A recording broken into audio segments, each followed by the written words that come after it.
Hello et bienvenue dans ce nouvel épisode où j'ai envie de vous parler du CEO Day parce que on est à la fin du mois, au moment où j'enregistre en tout cas cet épisode, on est le 30 septembre et donc à chaque fin de mois, j'ai l'habitude de mon petit rituel du CEO Day. Alors, je vais vous expliquer dans cet épisode qu'est-ce que c'est et avant que j'aille plus loin dans les détails, sachez que déjà j'ai une surprise pour vous et c'est gratuit, c'est offert. Vous pouvez télécharger un template Notion qui est d'une seule page dans lequel je vous ai mis en fait le déroulement d'un CEO Day et notamment les checklists que moi j'utilise. Libre à vous de les ajuster, de supprimer des choses, d'en ajouter. Mais en tout cas, vous avez une bonne base pour faire votre CEO Day. Donc aujourd'hui, si vous n'aviez pas prévu de le faire et que vous n'avez pas l'habitude de le faire, vous pouvez télécharger ce template Notion et vous pouvez regarder toutes les tâches que je vous recommande pas de faire en tout cas en fonction de chaque catégorie. Donc vous allez pouvoir retrouver tout ce qui va être le suivi des finances, le suivi de vos statistiques sur les différents canaux que vous utilisez pour communiquer, la stratégie de contenu, etc., etc. Je vais y venir plus en détail là-dessus pendant l'épisode. Mais en tout cas, voilà, je vous mets le lien pour le télécharger, ce template Notion en description de ce podcast. Et puis, j'espère qu'il vous sera utile. En tout cas, c'est une bonne base pour commencer à faire vos CEO Day. Alors, CEO Day, qu'est-ce que ça veut dire? Donc déjà, c'est un terme très anglais.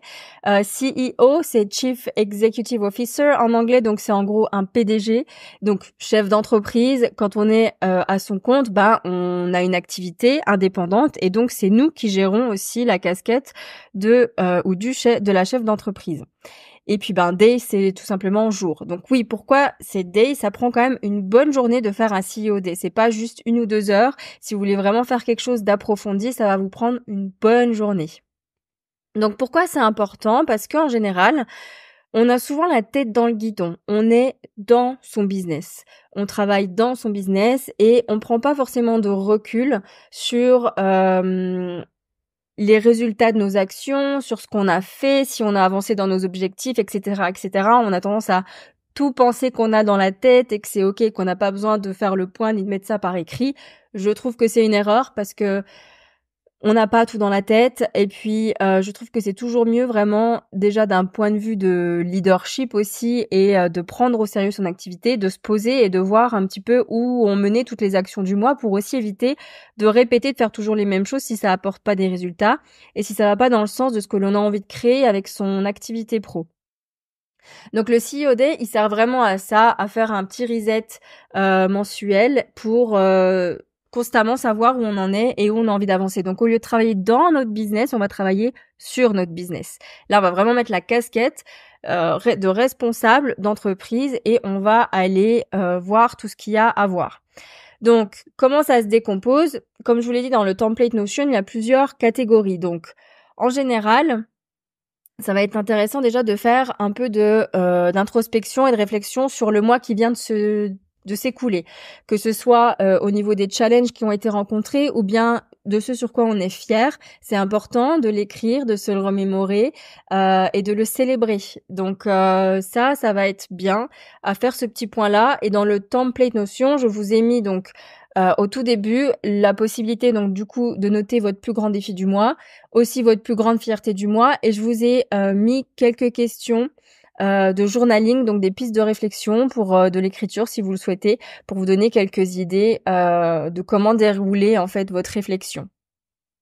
Et puis ensuite, on va aller dans les catégories. Donc, moi en général, ce que je fais, c'est que je vais regarder mes finances. Donc, je vais mettre à jour mes tableaux de finances. En général, j'essaye de le faire 1 fois par semaine. Comme ça, j'ai pas un gros morceau à faire à la fin du mois. Mais en tout cas, à la fin du mois, je vais analyser dans quel pôle, entre guillemets, j'ai dépensé le plus d'argent. Alors moi, j'ai tendance à mélanger autant le pro que le perso.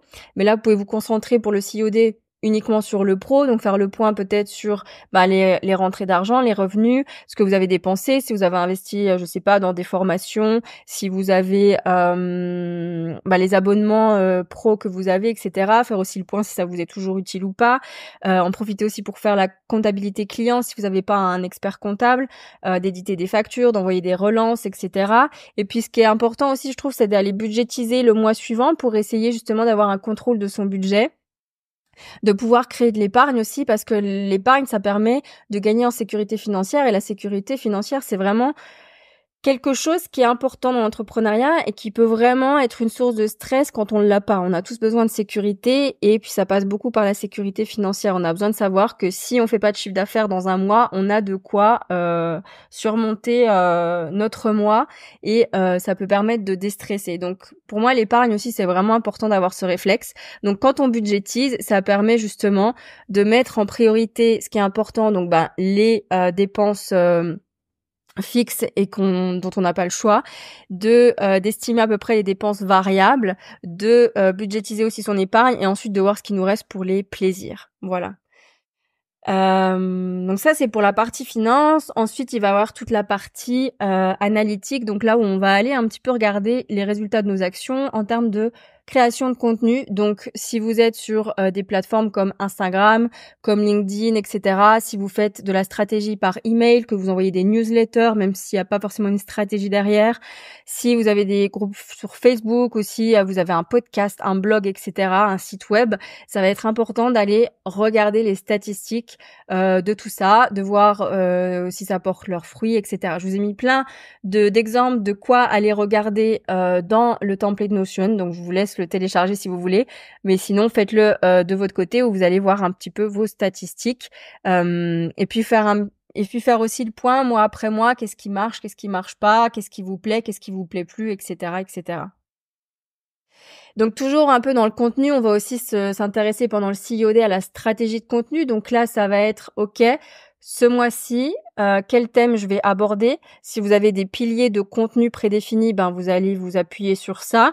Sinon, vous allez peut-être faire un tour du côté de tout ce que vous enregistrez quand vous scrollez, qui vous parle, et que vous vous dites je pourrais peut-être appliquer ça à mon audience, à mon secteur d'activité, etc. Donc allez faire un petit tour dans vos dossiers d'enregistrement pour vous inspirer aussi des idées que vous avez pu noter au cours du mois dans des notes sur votre téléphone ou autre. Et puis, faites une liste de ce que vous auriez envie de publier comme contenu, sur quelle plateforme, sous quelle forme de format, etc. À quel moment. Vous pouvez même choisir pendant ce COD de batcher votre contenu, donc de vraiment créer tout le contenu pour le mois. Et si c'est trop lourd pour un COD, vous pouvez le faire, en tout cas le planifier dans votre agenda pour dédier un bloc de temps d'au moins une demi-journée à batcher le contenu. Je sais pas moi, par exemple, pour des posts Instagram, pour la rédaction des newsletters, pour l'enregistrement des épisodes de podcast, etc., etc.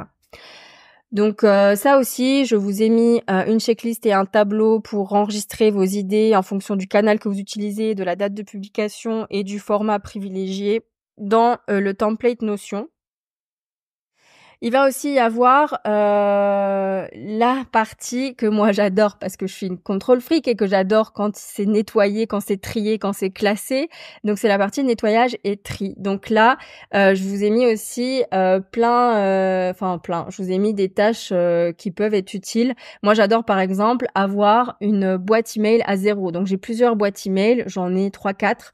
Et déjà au fil du mois, je fais attention de mettre bien dans des dossiers ce que je dois garder, de supprimer ce dont j'ai pas besoin, de mettre des drapeaux, des priorités à ce dont j'ai besoin de répondre, de me désinscrire des newsletters que j'ouvre jamais.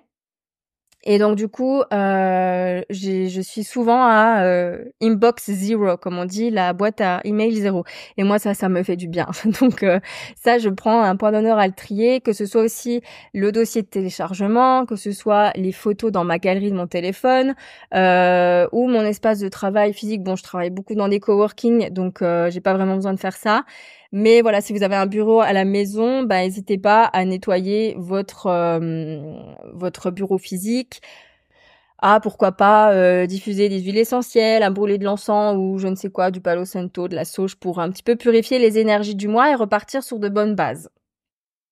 Il va aussi y avoir tout ce qui va être plus business, dans le sens quels vont être mes objectifs pour les prochains mois, mais aussi comment est-ce que j'ai avancé par rapport à l'objectif ou aux objectifs jamais ce mois-ci. Où j'en suis dans mon avancement? Est-ce que c'est atteint? Est-ce que j'avance? Est-ce que je régresse? Est-ce que je m'y suis pas concentrée? Pourquoi? Etc. Ça fait aussi un peu partie de la partie tout au début de l'introspection et de la réflexion sur le mois. Il va y avoir aussi des choses qui vont être de l'ordre de mettre à jour, par exemple, si vous avez des freebies, mettre à jour vos freebies, vos automations email, s'il y a des liens à venir mettre à jour, etc. parce qu'on évolue beaucoup. Que ce soit aussi un petit peu le bilan au niveau communication et marketing, quels sont les résultats, les ventes par rapport aux ventes que vous avez fait, qu'est-ce qui a fonctionné dans vos campagnes, est-ce que vous estimez que vous avez suffisamment communiqué sur vos offres, etc., etc. Voilà, vraiment mesurer vos progrès, vos résultats. Et puis aussi faire le tri dans les idées pour justement éviter de s'éparpiller, voir si vous avez envie de développer quelque chose, s'il y a quelque chose qui vous parle mais qui peut attendre, et vraiment trier tout ça. Donc là, ça va vraiment être la partie plus business. Et puis enfin, la partie la plus intéressante, ça va être le self-care. Donc là, on va prendre soin de soi. Et là, je vous ai listé quelques idées. Donc ça peut être de se promener déjà en nature pour aller et pourquoi pas pieds nus si vous le pouvez, que ce soit à la plage, en forêt, etc. pour vraiment décharger de tout votre mois. Vous allez dans votre brunch préféré et ou vous faire un petit goûter dans un café que vous aimez bien, allez vous faire masser ou allez vous faire un soin du visage, les ongles, ou je sais pas moi, un truc qui vous fait kiffer et où vous prenez soin de vous. Ça peut être aussi une session shopping, enfin plein de choses. Tout ce que vous aimez faire, faites-le. Faites-vous du bien.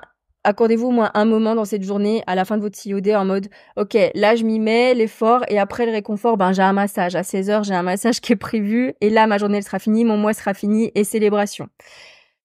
Donc voilà pour ce qui est du CEO Day. C'est tout simplement d'avoir la maîtrise de ce qui se passe dans votre entreprise. Et c'est important parce que vous n'êtes pas que l'employé de votre entreprise si vous êtes solopreneur. Vous êtes aussi aux commandes, donc c'est important de savoir ce qui se passe, la direction vers laquelle vous vous dirigez, s'il y a besoin d'ajuster les voiles ou pas, etc., etc.